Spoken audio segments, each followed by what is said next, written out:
Olá, boa tarde. Da Sergi de hoje começa com algumas perguntas. Você gosta de história? Conhece a história do Brasil? E a história de Sergipe? Então, vai se deliciar com o programa de hoje. Nós vamos fazer um relato da viagem de Dom Pedro II ao estado de Sergipe.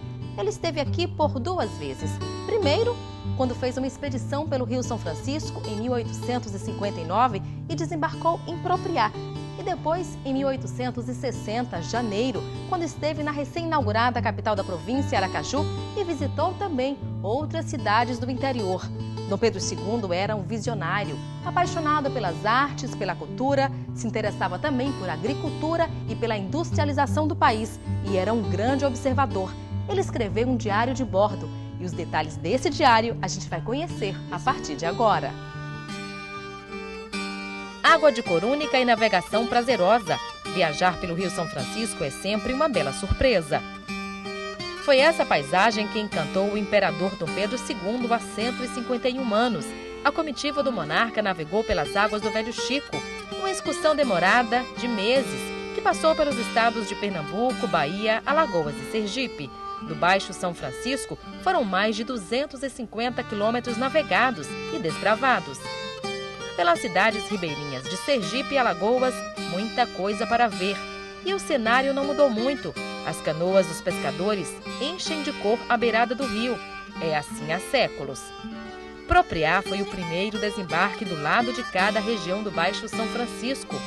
E os moradores da Princesinha do Baixo São Francisco já marcaram esta data no calendário. O dia 16 de outubro de 1859 foi quando Dom Pedro II chegou aqui em Propriá, a primeira cidade sergipana que ele pisou os pés. Quando ele chegou aqui já tinha muito do que tem hoje, a igreja matriz e vários casarões. Mas quem vai contar um pouco mais pra gente dessa história é o historiador, o professor Martinho. Professor, Dom Pedro II chegou aqui e foi o primeiro solo sergipano que ele botou os pés. Exatamente, vindo através do Rio São Francisco, Propriá teve o privilégio de receber Dom Pedro, um visionário, um mecenas, um homem que estava acima do seu tempo, estava bem distante daqueles que viviam na época. Dom Pedro II, ele diz no seu diário que Propriá era uma vila com 3.000 habitantes, com casas boas e sobrados, e que tinha uma fábrica de arroz a vapor, que era dos herdeiros de Ezequiel Henrique, que ele teve o desejo de visitar, mas infelizmente estava fechada.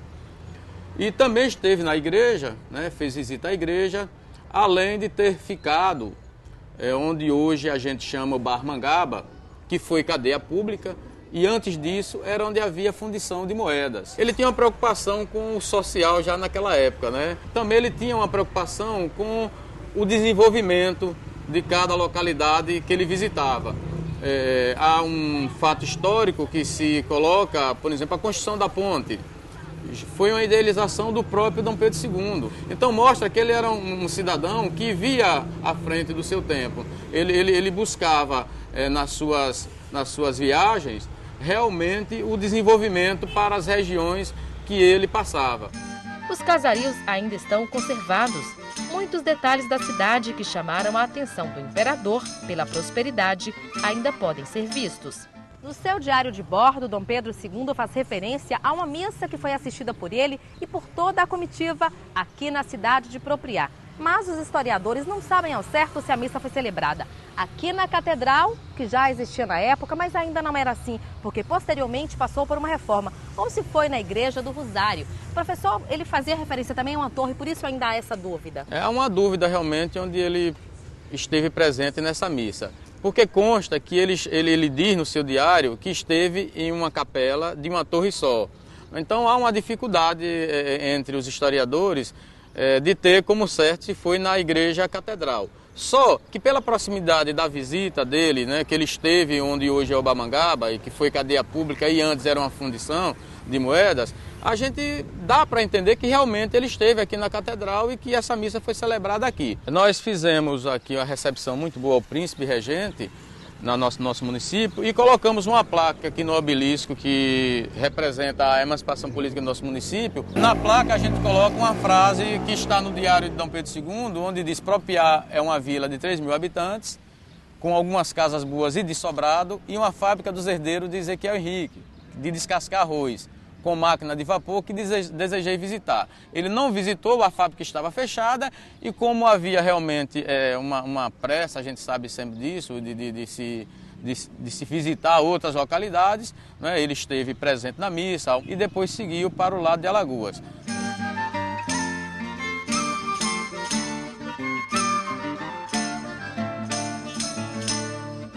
Era costume do imperador Dom Pedro II registrar todos os detalhes das viagens que fazia pelo Brasil em um diário de bordo.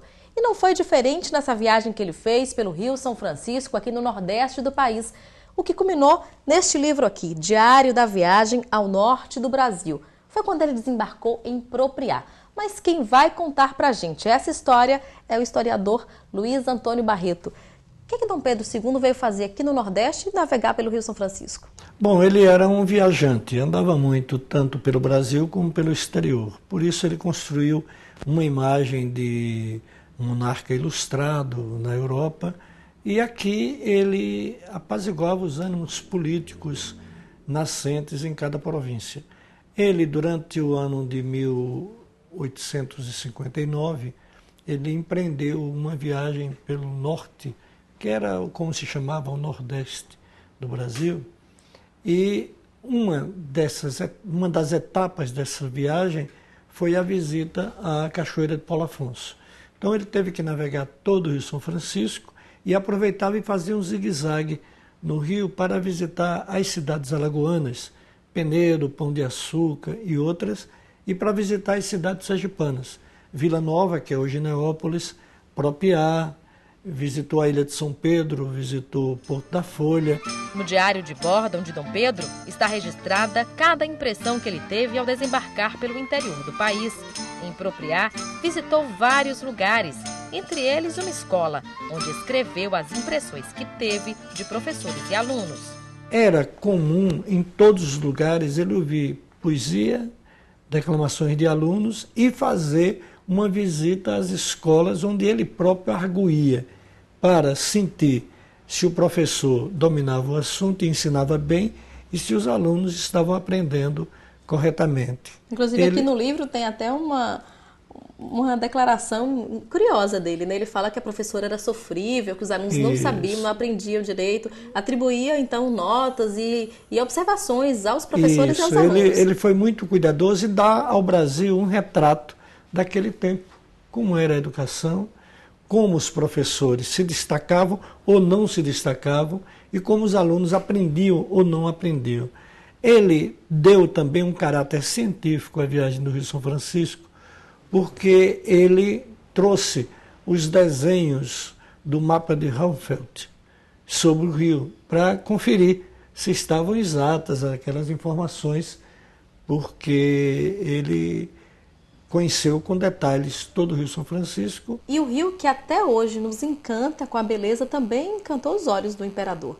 Foi, e ele tem uma intenção clara no diário, nas observações dele, de anotar aquilo que ele pessoalmente gostava. Por exemplo, o contato que ele fez com Frei Doroteu, que era o chefe espiritual da ilha de São Pedro, onde viviam os cariri-chocós.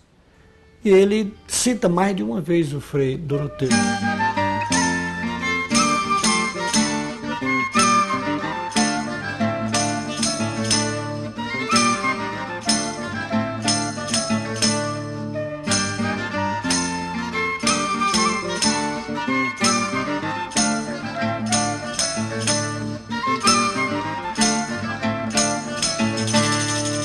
Aracaju havia sido inaugurada recentemente e havia pouca estrutura para receber o monarca. Por isso, quando os governantes ficaram sabendo da visita do imperador a Sergipe, tiveram muito trabalho. Foi também pelo Rio que a comitiva imperial chegou à nova capital da província, desta vez pelo Rio Sergipe, 3 meses depois de navegar pelo Velho Chico. A comitiva aportou aqui no dia 11 de janeiro de 1860. Era fim de tarde quando Pedro II, a mulher dele, a imperatriz Teresa Cristina, que não esteve na expedição pelo Rio São Francisco, e vários outros convidados inauguraram a Ponte do Desembarque. Essa aqui, que depois mudou de nome e hoje é a Ponte do Imperador.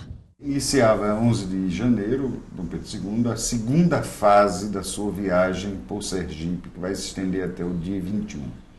Ele vai visitar Aracaju, Laranjeiras, Maruim, a Barra dos Coqueiros, um ponto que eu acredito que seja próximo a Pirambu atual, na Barra do Rio Japaratuba, São Cristóvão e Estância, de onde ele segue para a Bahia.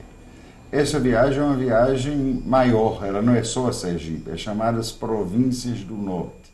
Bahia, Pernambuco, Paraíba, Alagoas, Sergipe, sul da Bahia e Espírito Santo, onde ele vai chegar em fevereiro de 1860. E por que chamado Ponte de Desembarque? Porque depois ganhou o nome Ponte do Imperador, foi uma homenagem? Era a Praça Olímpio Campos, na época do Império, era chamada Praça do Imperador. Em 1935, no dia 2 de dezembro, salvo engano, Ana Medina coloca isso, o prefeito de Aracaju, Godofredo Diniz, resolveu dar o nome de Ponte do Imperador.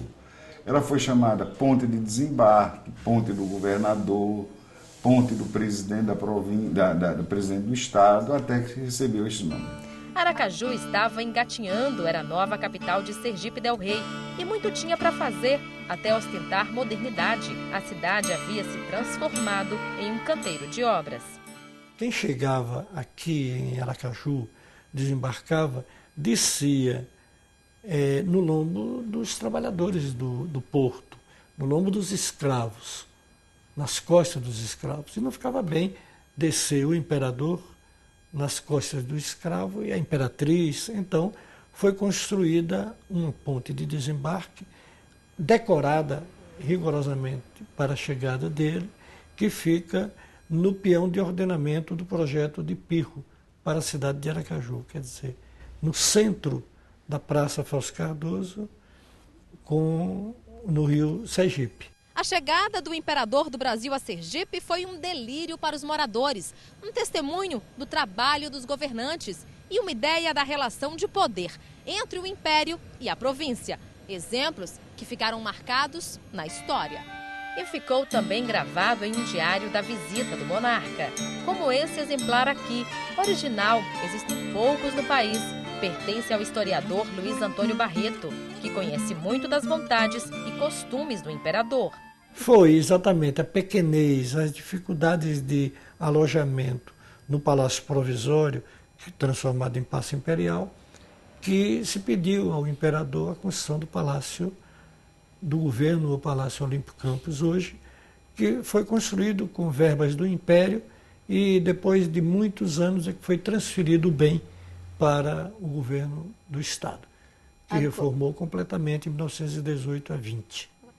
Pedro II não se contentou em conhecer apenas a capital, quis viajar também pelo interior do Estado e fez isso. Foi a cavalo, de barco, queria conhecer de perto o povo que comandava e tentar, de alguma forma, melhorar a vida dos sergipanos. Ele baseou-se aqui, mas daqui ele foi a Laranjeiras, a Maruim, e nesses dois lugares foi preciso também construir uma ponte de desembarque. Ele visitou também o canal de Pomonga, que era dar uma nova barra ao rio Cotinguiba, quer dizer, resolver um problema localizado que a engenharia militar tinha levantado. Teve em São Cristóvão e Itapuranga, aí ele foi de cavalo. Em instância, ele chegou pelo rio Piauí e para receber tão ilustre viajante aqui, também foi construída uma ponte. Mais conhecida como Ponte do Bonfim, até então a Ponte do Imperador, data de 1860. Então essa construção realmente deu passagem para a comitiva e o imperador, a inauguração dela também. Contam alguns historiadores que foi Dom Pedro quem deu à estância o nome de Cidade Jardim. História que não tem confirmação em nenhum livro, mas que encanta quem mora na cidade. Dom Pedro II não veio sozinho para a estância. Segundo os historiadores, o imperador trouxe com ele uma grande comitiva. Tinha médicos, padres, autoridades políticas de Sergipe e também do Rio de Janeiro. E, é claro, a imperatriz Teresa Cristina. Eles passaram uma noite aqui na cidade e grande parte do grupo dormiu justamente nesse casarão. O palácio é uma residência particular, uma das mais luxuosas e ricas da cidade na época. 11 cômodos só aqui na parte de cima do sobrado. Mas essa história, quem vai contar pra gente é o historiador Wesley Nascimento. Wesley, a comitiva ficou hospedada uma parte aqui nesse casarão. A historiografia nos revela que em 1860, o imperador, o Dom Pedro II, nas suas viagens pelo Nordeste, em especial Sergipe, Estância, a gente vai se diferenciar porque Estância é uma cidade imponente e nesse período a gente merecia sim a visita do imperador. Na verdade, a sua visita pretendia o quê? Ver como era que estava a situação política, a cidade, a própria evolução da cidade, já que nós temos uma cidade de modelo português. O casarão da família Pacheco Dávila, que mais tarde vai pertencer à família do senhor Carlos Jorge, ele tem a sua imponência na sua arquitetura colonial.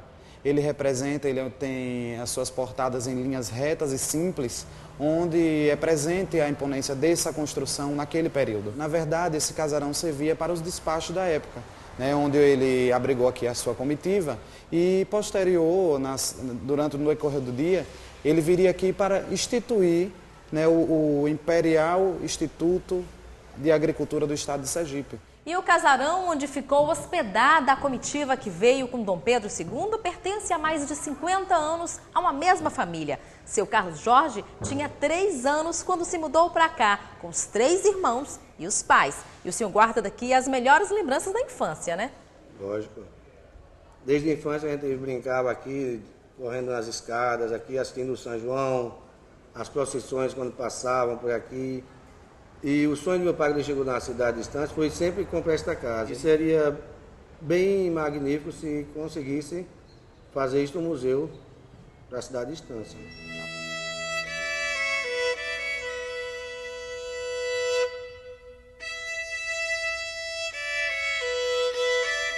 As andanças do imperador, que governou o Brasil por 48 anos, já estão escritas na história. É bem verdade que muita coisa ficou perdida na época da proclamação da República, mas as lembranças que ficaram vão abastecer as memórias das futuras gerações, para que elas também possam conhecer um pouco do Brasil Império. E o Terra Serigi de hoje quis justamente contribuir com um pouco da história.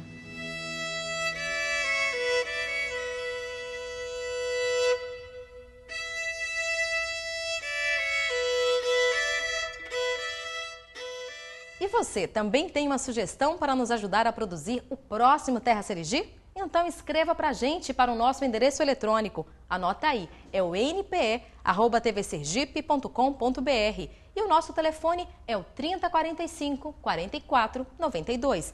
E o Terra Serigi de hoje fica por aqui. Em seguida você assiste as notícias do SETV Primeira Edição. E no próximo sábado, você já sabe, a gente tem um encontro marcado ao meio-dia. Eu espero você. Até lá!